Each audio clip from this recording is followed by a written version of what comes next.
αυτοεικόνα μου. Η εικόνα που έχω για το σύμπαν όλο είναι μια εικόνα. Το σύμπαν όλο είναι όπως είναι. Η εικόνα μου για το πώς είναι το σύμπαν και το πώς το σύμπαν είναι δεν συμπίπτουν. Διαισθάνομαι όμως πώς είμαι. Απλά είμαι.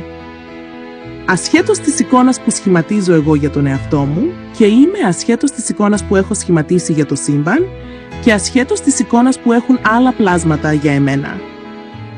Είμαι κάτι πιο ευρύχωρο, κάτι πιο βαθύ, κάτι με απεριόριστες δυνατότητες.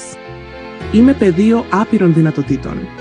Δεν είμαι εκείνο το φυλακισμένο, περιορισμένο από τον ίδιο του το πιο κοντινό δεσμοφύλακα. Δηλαδή από εμένα, το ίδιο το «ον» και από τις εικόνες ή στρεβλές μονήρης όψεις απόψεις, οι οποίες ζουν μόνο μέσα σε εμένα, με μονομένες και ψευδαισθητικές απόψεις που έχω για τον εαυτό μου. Όπως βλέπω το σύμπαν, έτσι βλέπω και τον εαυτό μου. Όπως βλέπω τον εαυτό μου, έτσι βλέπω και το σύμπαν. Με βλέπω κλειστό και περιορισμένο, έτσι κλειστό και περιορισμένο βλέπω και το σύμπαν το περιβάλλον με όλων. Και το αντίστροφο. Βλέπω το σύμπαν κλειστό και αποκλεισμένο. Έτσι βλέπω και τον εαυτό μου μέσα σε αυτό το κλειστό σύμπαν, στενάχωρο. Έχω λοιπόν σχηματίσει μια εικόνα για το σύμπαν και ακολούθως για εμένα και για όλα τα κοντινά μου και για τα οικεία μου. Εικόνα σημαίνει υπόθεση.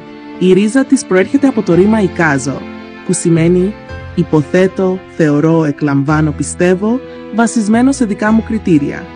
Ενώ όταν νιώθω πως απλά είμαι. Τι νιώθω? Νιώθω πως είμαι όλα και πως εντός μου χτυπάει η καρδιά του σύμπαντος και τίποτε δεν φοβάμαι και νιώθω να είμαι άπειρο πραγματικά, χωρίς όρια και δεσμεύσεις. Όταν είμαι εστιασμένο στην αυτοεικόνα μου, τη σχηματισμένη από εμένα, τη νιώθω ψεύτικη και απατηλή, κύβδηλη για να συνεχίζω μαζί της. Αυτοεικόνα. Η εικόνα που έχω για τον εαυτό μου, αλλά και για τη θέση μου μέσα στο όλον το οποίο συλλαμβάνω με αισθήσεις και αντίληψή μου. Αυτοεικόνα είναι επίσης η εικόνα που έχω για το σύμπαν, την οποία εγώ έχω κατασκευάσει, δικής μου κατασκευής, είναι σύμφωνα με πεποιθήσεις, βιώματα, εμπειρίες μου και περιραίουσα ατμόσφαιρά μου. Αυτό που είναι για μένα σημαντικό είναι το είμαι, το απλό είμαι. Το ότι είμαι, αυτό είναι το σημαντικό, γιατί αυτό είναι το είναι του σύμπαντος, όπως είναι, και εγώ όπως είμαι. Πέρα από σκέψεις, εικόνες, λόγια, το σύμπαν ιερουργεί εντός μου. Το ίδιο ακριβώς κάνει όμως και σε κάθε ανέγνια γοών που δεν γνωρίζει πως λειτουργεί εντός του η συμπαντική ενέργεια. Το σύμπαν λειτουργεί εντός μου. Λειτουργεί, κάνει τις λειτουργίες του και εκτελεί λειτουργία εντός μου, ως ιερουργός. Το αφήνω ήσυχο να ιερουργεί.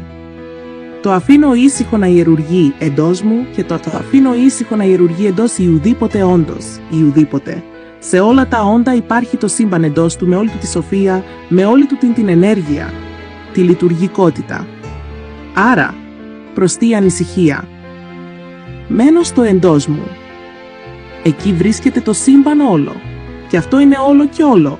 Αυτό είναι αυτό που λένε θεότητα ή μη αναζητητές ή μη αναζητήσαντες. Πού αλλού να αναζητώ το μεγάλο και υπέροχο άπειρο, αν όχι εντός μου? Πού?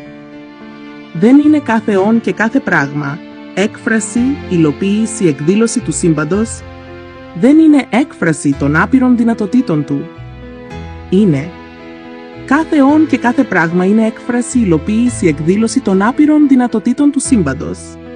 Είμαι κι εγώ ως όν έκφραση, υλοποίηση, εκδήλωση των άπειρων δυνατοτήτων του. Διαθέτω δυνατότητες που δεν γνωρίζω, ας τις αναζητώ, ας τις βρίσκω, ας τις ασκώ, ας διερωτώ με μέσω του τι πραγματικά είμαι, μέσω εντός μου.